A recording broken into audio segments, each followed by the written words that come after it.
नमस्कार विद्यार्थी मित्रांनो, तुमच्या पुढे मी असा विषय घेऊन आलेलो आहे जो विषय एमपीएससी परीक्षांची तयारी करणाऱ्या विद्यार्थ्यांसाठी अत्यंत महत्त्वाचा आहे।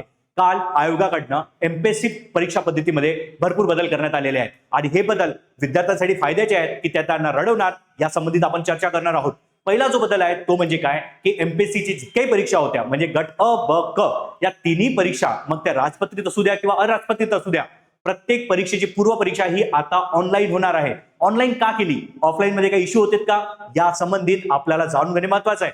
तसं जर बघितलं ऑफलाईन मध्ये तेवढे काही इश्यू नव्हते, ऑनलाईन केली आता इश्यू निर्माण होणार आहेत। काय इश्यू आहेत? आपला जो काही क्राऊड आहे म्हणजे की जे विद्यार्थी आहेत हे ग्रामीण बॅकग्राऊंडचे आहेत आणि ग्रामीण बॅकग्राऊंडच्या विद्यार्थ्यांना ऑनलाईन मध्ये परीक्षा देणे कठीण आहे। त्यांना कॉम्प्युटर कसा ऑपरेट करावा या संबंधित इतकी आयडिया नाही आहे आणि अशा याच्यात आपल्याला दिसतं की आत्ताच ग्रुप सी ची स्किल टेस्ट कॅन्सल केली। का केली? कारण ऑनलाईन मध्ये भरपूर काही गोष्टी चांगल्या जमत नव्हत्या, विद्यार्थ्यांना त्या सुरळीत पार पाडता येत नव्हत्या, त्या कारणाने त्याची स्किल टेस्ट कॅन्सल केली आणि आता यांनी पूर्व परीक्षा तिन्ही परीक्षांची अ ब क जेवढी पद आहे ती ऑनलाईन केली।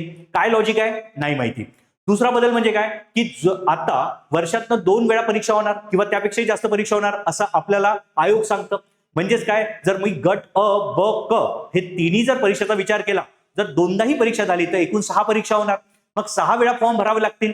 तसंच पूर्वी पहिले एकच परीक्षा होत होती, तीही सुरळीत होत नव्हती, भरपूर वेळा परीक्षा ही पुढे जात होती। मग अशा वेळेस जेव्हा 6 वेळा तुम्हाला फॉर्म भरावे लागेल त्याच वेळेस तुम्हाला त्याची फीजही भरावी लागणार।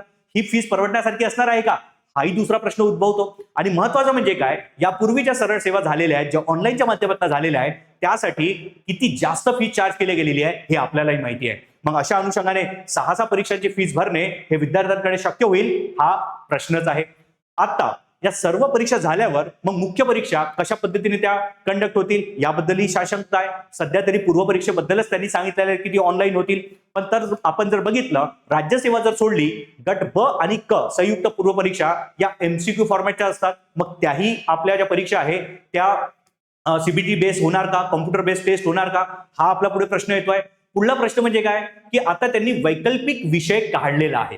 वैकल्पिक विषय का काढला त्याचंही काही कारण दिलं नाही, त्यांनी फक्त इतकं म्हटलं की बाकीचे काही स्टेट्स आहे त्यांनी जो काही स्टडी केला त्यांचं जे काही आयोगाकडनं म्हणजे बाकी जे काही राज्य आहे त्यांच्या जे आयोग असतात त्यांच्याकडनं जे परीक्षा घेतल्या जातात त्यांचा जेव्हा त्यांनी स्टडी केला तर त्यांच्याकडे बाबा वैकल्पिक विषय नाही।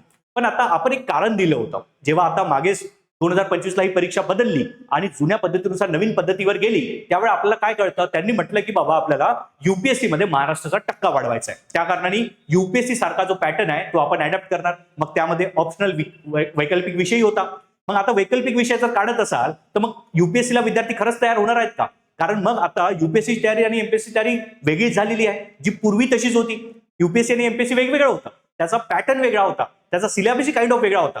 आता सिलेबस आणि पॅटर्न जो सारखा होता त्यापैकी वैकल्पिक विषय जर निघाला मग विद्यार्थी खरंच युपीएससीला तयार होईल का, हाही त्यामागचा प्रश्न आहे। आणि महत्वाचं म्हणजे काय की विद्यार्थी आता जेव्हा ऑनलाईन परीक्षेला जाणार त्यामध्ये आपल्याला दिसत आहे की तो त्याला अडॅप्ट होईल का, कारण विद्यार्थ्याचा मूळ प्रश्न तोच आहे की मला ऑनलाईन परीक्षा देता येईल का। आपण मागे बघितलंय की रेल्वे झालं, एसएससी झालं, यांचे पेपर किती लीक होत आहेत आणि त्यामध्ये एड्युकेटी सारखी जी कंपनी होती त्यांनी मागच्या वर्षी जे पेपर घेतले त्याचे सेंटर जर आपण बघितले ते सेंटर कुठे होते, जिथे खाली गाई बांधलेले आहेत आणि वर सेंटर आहेत। विद्यार्थ्यांना ते सेंटर मिळत नाहीये, कॅपॅसिटी तुमची 150ची आहे आणि विद्यार्थी 300 त्या सेंटरला आलेले आहेत। मग असा जर घोळ होईल तर काय होणार, आपल्याला अजूनही आयडिया नाही की बाबा एमपीएससी या सगळ्या परीक्षा कशा पद्धतीने राबवणार आहे। टीसीएस ला देणार असं म्हणताय, सध्या तरी क्लॅरिटी नाही, पण टीसीएस जर परीक्षा घेत असेल तर ते जे काही प्रश्न असतात त्यांचं जे काही लेवल असतात ती कशा पद्धतीने सेट करणार याबद्दलही काही क्लॅरिटी नाही। मग अशा याच्यात इतका घोळ तुम्ही इतक्या शॉर्ट टाइम मध्ये का घालतायत हा प्रश्न आपल्याला दिसतोय। आता विद्यार्थ्यांचा मेन क्वेश्चन तोच आहे की बाबा परीक्षेमध्ये बदल करता त्यावेळेस तो बदल असा करू नये की जिथे विद्यार्थी अडॅप्ट व्हायला त्याला समजून घ्यायलाच त्यांना कठीण जाईल। मग अशा याच्यात इतके बदल हे कदाचित विद्यार्थ्यांना रडवू शकतात। ते बदल करताना विद्यार्थ्यांचे मत विचारात घेणे अत्यंत महत्वाचे आहे आणि त्या अनुषंगाने मग तुम्हाला बदल करायचे आहे। आम्ही याच्याबद्दलचा पाठपुरावा करतो आहे, आम्ही विविध चर्चा करतो आहे त्या प्लॅटफॉर्मवर आणि त्या अनुषंगाने जे काही विविध असे आपले प्लॅटफॉर्म्स आहे, विविध असे क्लासेस आहे, याबद्दल चर्चा करून आम्ही एक निवेदन देण्याचा विचार केलेला आहे आयोगाकडे किंवा सरकारला, जेणेकरून तुम्ही असे बदल करताना विद्यार्थ्यांचे मत विचारात घ्यायला पाहिजे।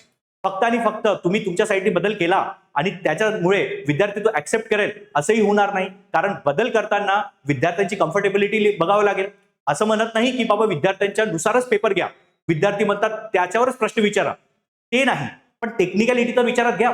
टेक्निकली आपण बघितलेलं आहे की काही काही वेळा ते सिस्टीम बरोबर काम करत नाही. मागे असा सरळ सेवेचा पेपर जो ऑनलाईन झाला तर तेव्हा सर्रास विद्यार्थी त्यामध्ये फोटो काढून काढून किंवा ऑनलाईन गुगलवर सर्च करून करून उत्तर सोडत होते.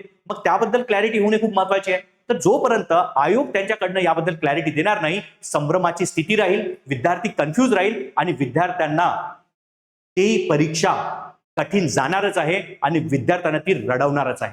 म्हणून माझा शेवटचा प्रश्न एकच आहे की आयोग तुम्ही तत्काळ निर्णय घ्यावा आणि या बदलाला विचारात घ्या की हे बदल केलेले खरंच योग्य आहे की ते विद्यार्थ्यांना रडवणार. आपण इथेच थांबतोय. धन्यवाद.